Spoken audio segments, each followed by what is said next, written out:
There we go. Hello and welcome to another episode of the Principal Liner Notes podcast. This is Sean Gaylord, and if I'm doing the math right, this is episode 181. For those of you that are playing the home version, and you may be going, no, it's actually 183, let me know. But either way, we're here together, and I'm very fortunate and very grateful. This has been a long time in coming, and I welcome Alyssa Gallagher to the podcast. And we just found out that we have some mutual common ground with the great state of California, which is your home and my birthplace. It is. Thanks, Sean. Happy to be here. Well, I'm excited to have you here, and as I mentioned earlier, and actually when we talked a year ago, what really compelled me to follow you and connect with you is your work on design thinking, and I'm a big fan of both. I have both books, well thumbed and highlighted, and big fan of your work there and what you're doing for and kind of what that work did for me as a school leader. And then just this year, I'm very excited to see that you have finally released a new book entitled Embracing Messy Leadership: How the Experience of 20,000 School Leaders Can Transform You and your school. And it was co-written with Rosie Connor, and both of you are connected to BTS Spark. That's And great. and Yeah. yeah, so I put all the pieces together. So I'm excited to talk with you about your new book and how leadership is messy and the challenges that face that. Awesome. Well, I love one, thank you for purchasing and reading my previous work on design thinking. I'm still really passionate about that. And it's interesting, as educators, leaders, learners, how we continue to evolve. And I would say that actually the work I did with design thinking, both in authoring those books and in working with leaders, actually kind of led me to the work I'm doing now, which is much more around mindsets, right? When I was working with folks around design thinking, too often I had people who would say, they just wanted the answer, just like, tell me what to do, give me the Mhm. checklist. What do I do to make my school more innovative? Or how do I approach this? And I kind of had this aha of like, oh, like actually there's some work that needs to be done first, right? And that's the mindset work. So now I'm super happy to be working with BTS Spark, and that's really the work that I'm doing now and what led to messy leadership.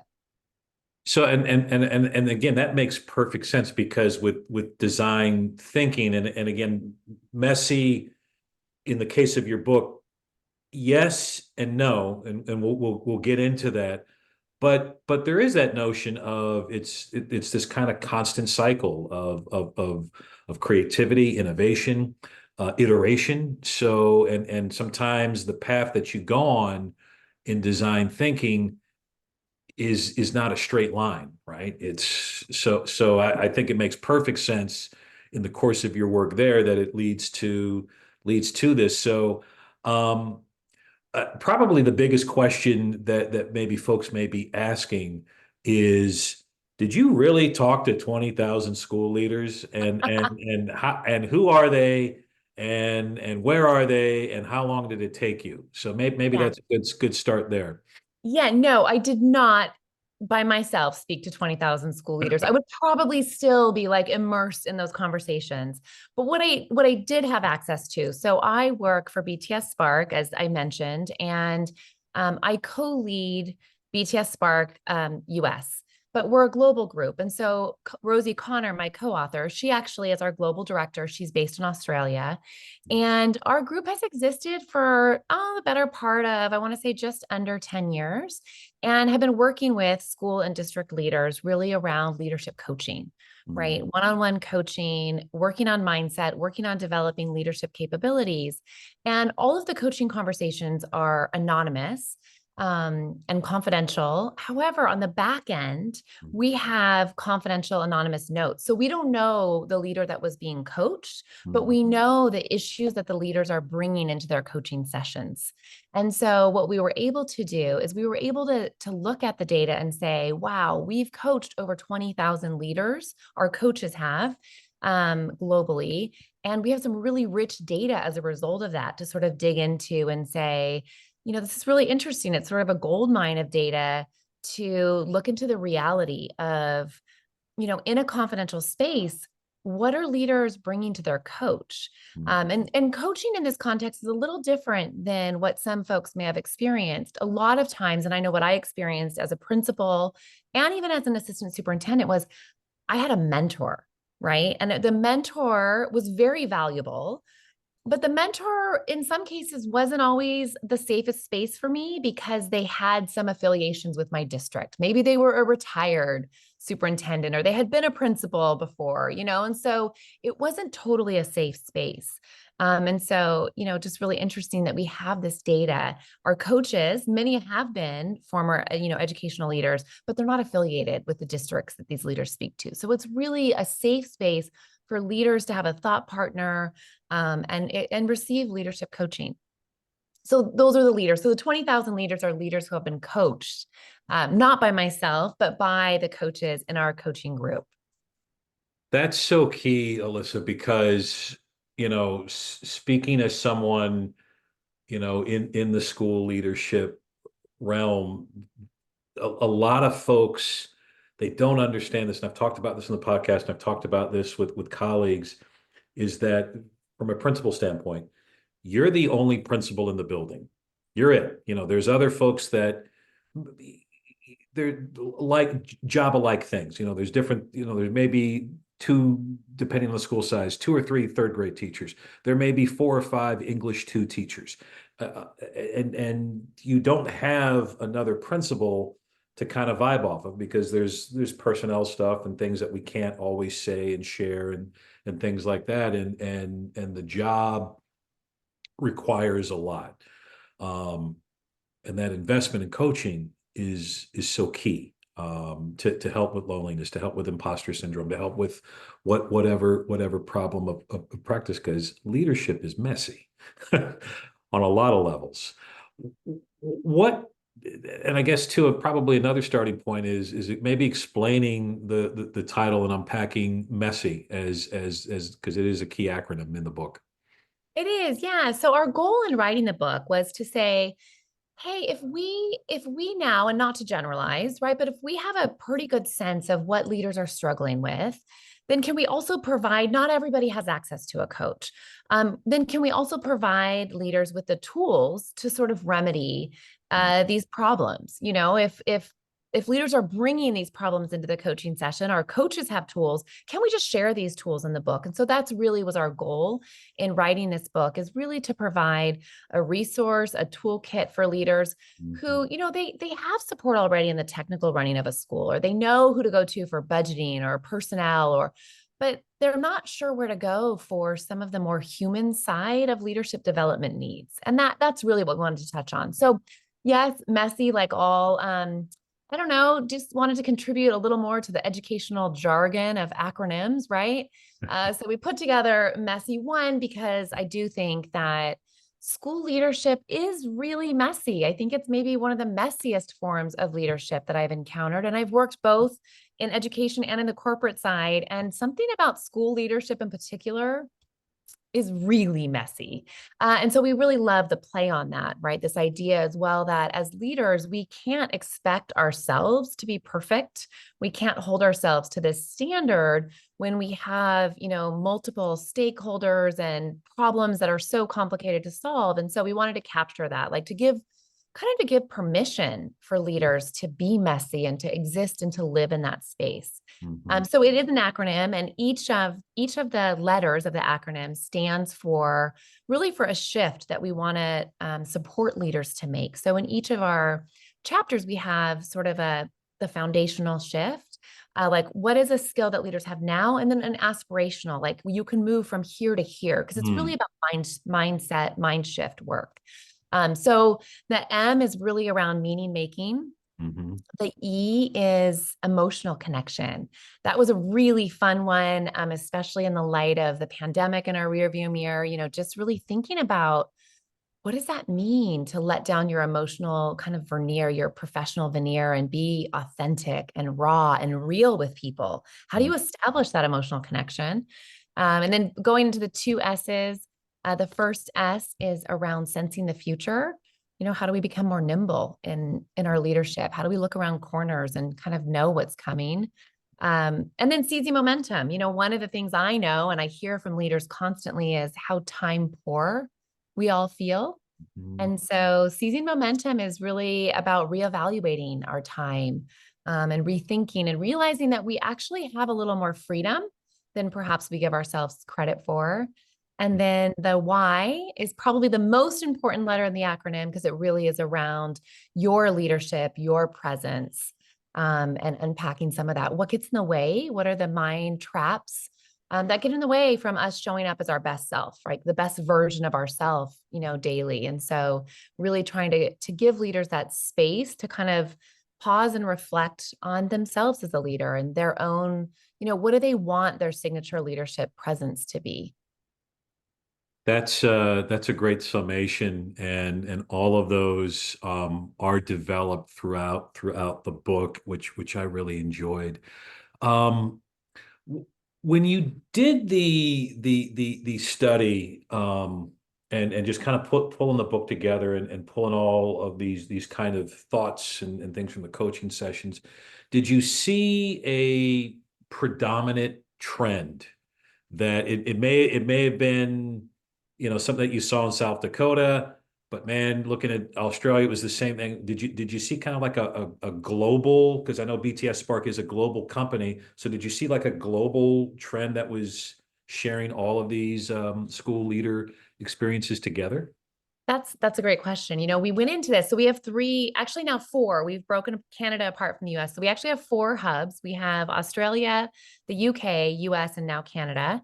And we went into the research with a lot of questions, a lot of curiosities, right? Like, everybody can be so I don't know, like focused on, well, things in the US are different than Australia, are different than the UK. And of course, there's differences in how our systems run. Sure. But when you peel back the onion and you really get to the individual leader, what we found was the context is different in which we're leading. The mandates are different. The acronyms are different.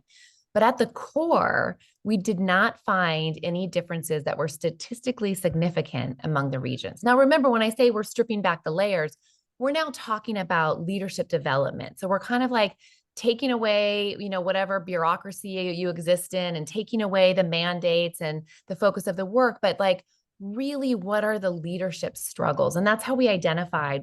We came up with a top 9.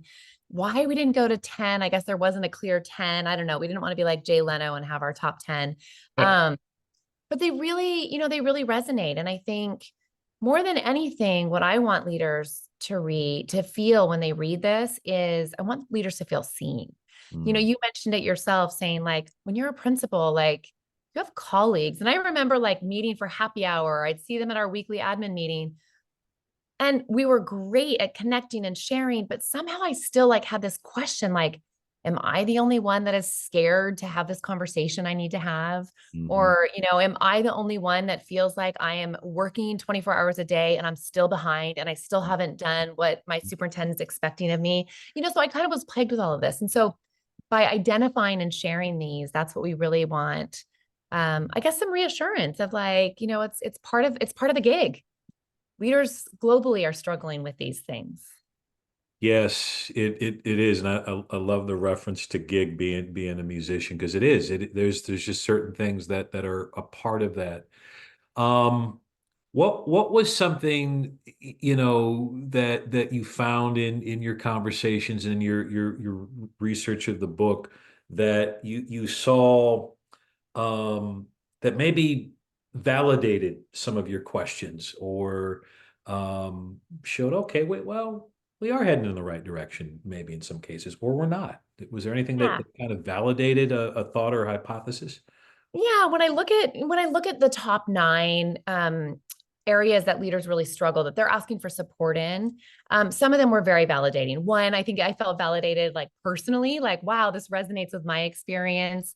And then also as we were writing the book, we really, I'm very conscious that I'm now 8 years outside of the system, right? And I always want to make sure anything I do is grounded with real current practitioners because I'm also aware how quickly things have changed, right? I didn't have to lead through the pandemic. I wasn't making those decisions. And so it was really important to us as we were digging into the research and we were authoring the chapters that we put together a volunteer group. And our criteria was pretty simple, like, are you willing? Are you interested in this? And are you actually currently working as either a site or a district leader? And that helped us really stay grounded in the realities of, sending it out every month to a group of, I think we had 35 leaders around the world to say like, oh, this is so not how it is in schools today, or like, that does not work. Do not suggest this. I think that really helped us stay grounded in it. Some things that I found really validating that I went in thinking like, yeah, one was just this notion that leaders feel like they're constantly reactive, that they can't get to the more important work that they either love or they know they want to get to because they're fighting fires all day. Yes. That came up really huge, this need, this for tools and strategies of like, how do I slow down? How do I shift from constantly being task oriented to people oriented? Like that's where I want to be, but like I'm here all the time. I'm fighting fires and I'm solving problems and I can't get out of that. So some things like that were really just like, I kind of had a hunch and then I was like, oh, it's true. Like, yes, that everybody's feeling this. One thing that surprised me actually was how lack of confidence came up. And what surprised me in that, it actually came up is I think it's our number 4, so top 5. That was a little bit of a surprise. And not only do we talk to coachees, we also talk to our coaches. And some of our coaches coach both in the education sector and in the corporate world. And what I heard from our coaches was education leaders come in with more degrees, more certifications, more, PhDs, masters, ME, like you name it, education leaders have it and they have the knowledge, but somehow they're not putting stuff into practice or they're lacking that own self-confidence and self-awareness.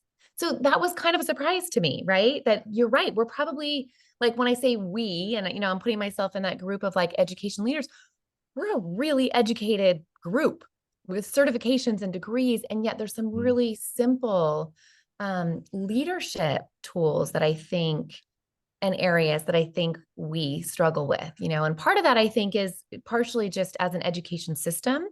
Globally, we haven't invested in development, like the core development of who we are, as leaders. I don't know if you're a Brene Brown fan, but I love her work. And I always think she says, who you are is how you lead.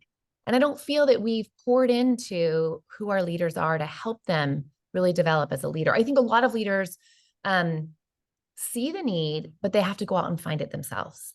Yeah. And that rings true on a lot of different levels because there is a disconnect between who we are and as individuals and what I call like your leadership core.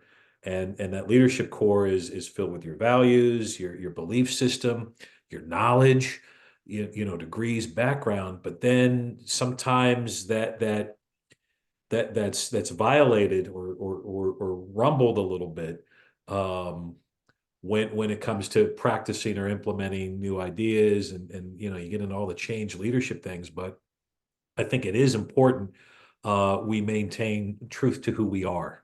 And that's so hard for leaders. It took me a long time to kind of figure that out because I thought the perception of what a principle was, again, was very much rooted in media and I have to wear a three-piece suit and I have to do all these things. Well, a lot of that stuff went out the window very quickly and I gradually became more comfortable in my own skin as a leader.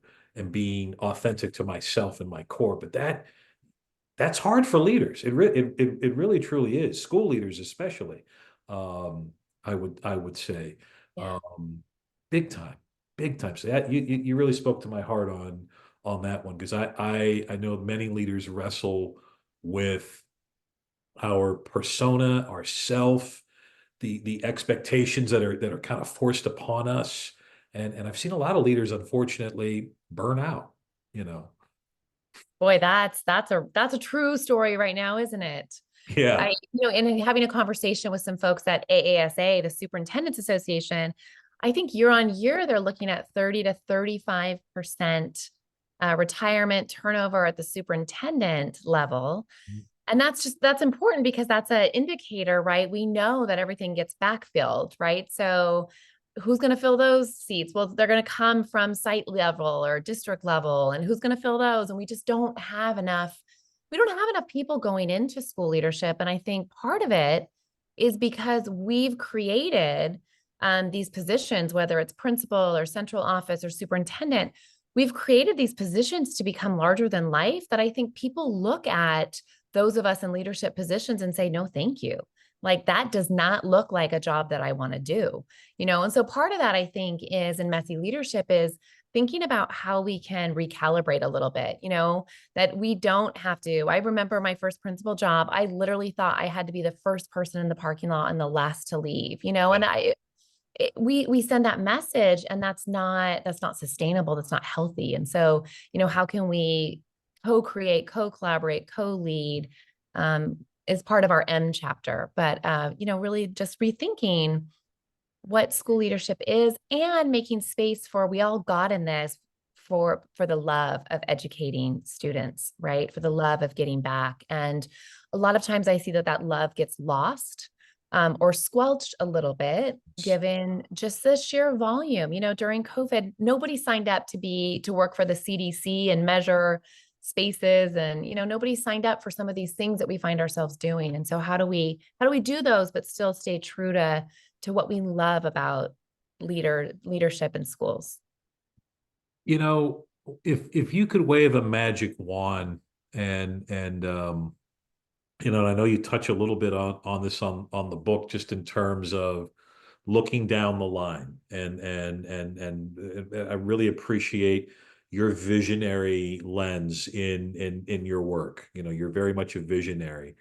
What what do you see if you could wave a magic wand in terms of eradicating a problem of practice in school leadership? Like, if we're not careful with this with leaders, and I think you touched a little bit about it in terms of retirement and things like that, but how can, what's that magic wand that Alyssa Gallagher could wave to just, we got to stop it, we got to fix it now, we can't wait for school Yeah. leadership? Oh, I only get one. I mean, if I had a magic wand, what is it? I'd wish for three more, right? Yeah, I just think there's so much support that's needed. I do wish that our system would really value and honor, financially, educators. I think that's a big one. But I do think that, I think the biggest thing that I want leaders to know is how much they matter. yeah, This idea that like you matter, what you bring is really unique. Your school community needs you. It's okay to drop some balls sometimes. I was always so worried about, district mandates and turning in the paperwork. And it took me a while to grow and evolve and realize, yeah, we're juggling, 100 or 1,000 balls. Some of them are glass and I can't drop them, but some of them are rubber and they will bounce and I can pick them up later. And I just wish that leaders would cut themselves a little bit of slack. yeah. Building upon that, Alyssa, and you mentioned this earlier in our conversation and in the course of the book as well, where the role of school leader um, gets shifted hard, and you're pulled away from the things that you want to do, or you might even feel guilty about doing. I know I have. And because, okay, I've got to hit this deadline, I've got to get ahead of this. We're so reactive. So what is some advice? Because I often think of the podcast as, not only is it a conversation between myself and the guest, but it's a conversation we're having maybe with that lonely leader, with that school leader who doesn't have people to vibe off of. So what would be maybe a proactive step that you would recommend or advise for a school leader to maybe re-embrace some of the acronym of messy? What's kind of a good first step to do that? Even though there's the deadlines, the phone, Yeah. the red light on the phone is just staring at you because there's 15 voicemail messages that you've got to respond to. Oh gosh, that takes me back. There's two things that come to mind. The first thing is just remembering the joy. You know, I lost some of my joy, especially at the central office, right? I wasn't as directly connected to kids. And so I had to find opportunities to connect with joy, whether that was making sure I went, stepped into a kindergarten classroom and sat on the floor with those kids, or I stopped in a junior high robotics class and marveled at, just what these eighth graders were building. Like I had to find ways to build joy into my day. So that was the first thing. The second thing, and I know it's so hard to do, but I think it's to create space, not just for reflection, but for space to actually do some work that matters. In our book, we have a cartoon of a leader that's got like a to-do list, and everything on the to-do list is, worthy and needs to get done. But at the very bottom of the list is like improve learning for kids. Yeah. And the leader's kind of reflecting, like, I never get to that. Right. And so I think just carving out some time and some space to make progress on the things that are really important and to honor that. I used to feel so guilty closing my office door. Like people would think that I wasn't working, right? That I wasn't the visible leader with kids and with teachers all the time. I had to get over that. I had to like close my door and create space for me to think and stop worrying about the judgments that probably nobody was thinking, but I was putting them on myself, right? Yeah. I had to kind of let those go. So I think making space and being okay with it, to say like, I need 30 minutes to think. And that's not enough, but it's a start. Most leaders don't give themselves the luxury of that. Yeah, that is true. I think those that are tuning in and I can attest to that guilt. Just sometimes we need that space and we need to encourage that space as well as leaders for others to find that part of the day where you can do that. I think that also goes back to a larger question of how we do school. We've been doing school the same way for 100 plus years. And just as much as and it's some speeds are faster than others and slower than others. I think we have to give that same level of urgency and attention to the care and building and sustenance of leaders. The way that the role of the school principal 100 years ago, 10 years ago, hell, 4 years ago has shifted, right?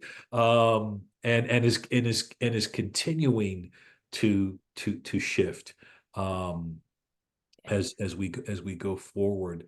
Um, one other thought, it just maybe just a little bit about BTS Spark. I know it's a big part of your work in the book, and it's a big part of your work, outside of your previous roles. But there may be some folks tuning in who may not be familiar with BTS Spark. I follow you all on LinkedIn, and I'm kind of like a groupie, Oh, thanks, and Sean. because you guys are really, it's just a really neat band, and I'm like, man, that would be a band I want to jam with, so maybe just a little bit of overview of BTS Spark and what you all do. Yeah, if anybody wants to jam with us, you can find us on btsspark.org or on LinkedIn, BTS Spark.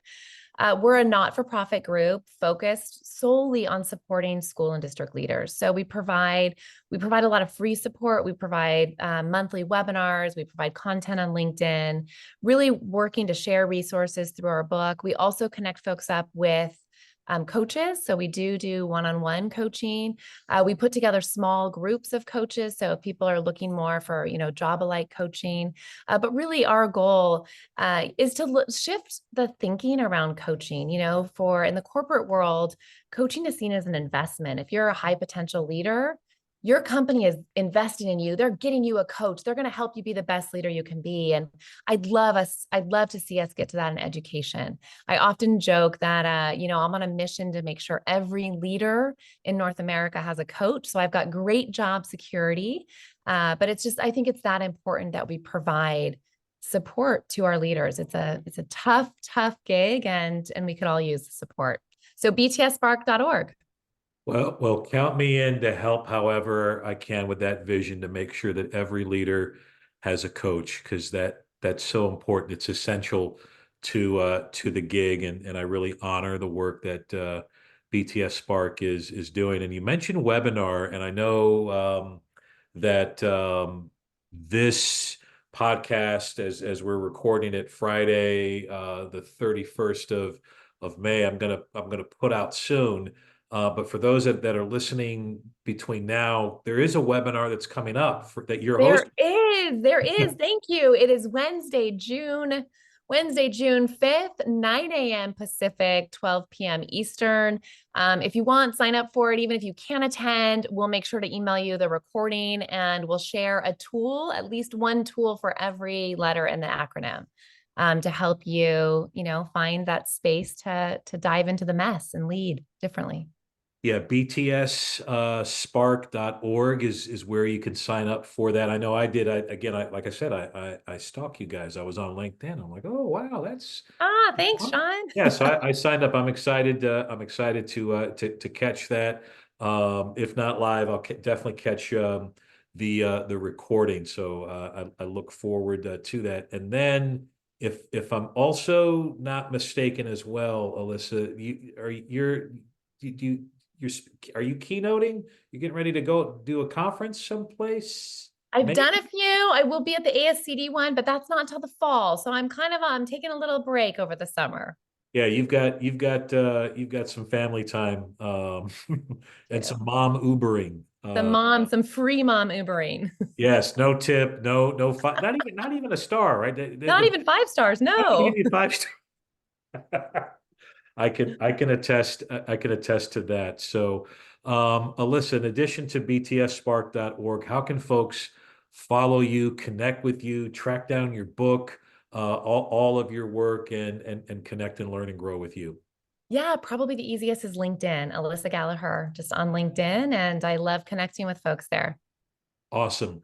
Alyssa Gallagher, it has been a treat and an honor. The name of the book, co-written with Rosie Connor, is Embracing Messy Leadership: How the Experience of 20,000 School Leaders Can Transform You and Your School. It is a worthwhile read as we're getting into summer months. For those of us that are in North America, it's a great book to pick up and maybe grab a cup of coffee with Alyssa or anyone's from BTS Spark, that her organization, or a principal or a school leader down the road. It really is. It's a really good book. Because when I was reading, I'm like, man, I want to talk to some friends about this and trade notes. So it is a compelling book, and it is well worth your time and your energy. Now, is there any? I'll ask. I always ask the sequel question. Are we talking to more leaders? Is there a follow up? Is there? We going back to the 20,000 school leaders and messy leadership Maybe it'll be 30,000, 40,000. 30,000. Never say never. Always learning and growing, right? Awesome. Awesome. I'm so grateful for you, Alyssa, and I'm all the best of success with the book. It really is remarkable. I'm a big fan of your work, and I know that folks that are tuning in will be picking it up and benefit as well. So you have a standing invitation to come back anytime to the Awesome. Thank podcast you. and kick around ideas, or if you've got a thought, and let's unpack one of the letters in the acronym. Let's do this again. Let's do it. All right. Thanks, Sean. Thank you. This is the Principal Liner Notes podcast, and as I sign off, as I typically do, and this message is really coming to our school leaders. It's that if for those of us in North America, it's the end of the school year. And my typical sign off, this is coming from my heart to yours, and remembering, as Alyssa said, the human side of leadership, and remembering your authentic self, which is good. So don't forget to share with the world your dreams, your visions, your ideas. As Alyssa says, you got to take that intentional time to think and to dream, because the world needs those dreams and ideas, and you help make the world a better place. This is Sean Gaylord. This is the Principal Liner Notes podcast, signing off for now. Thank you so much.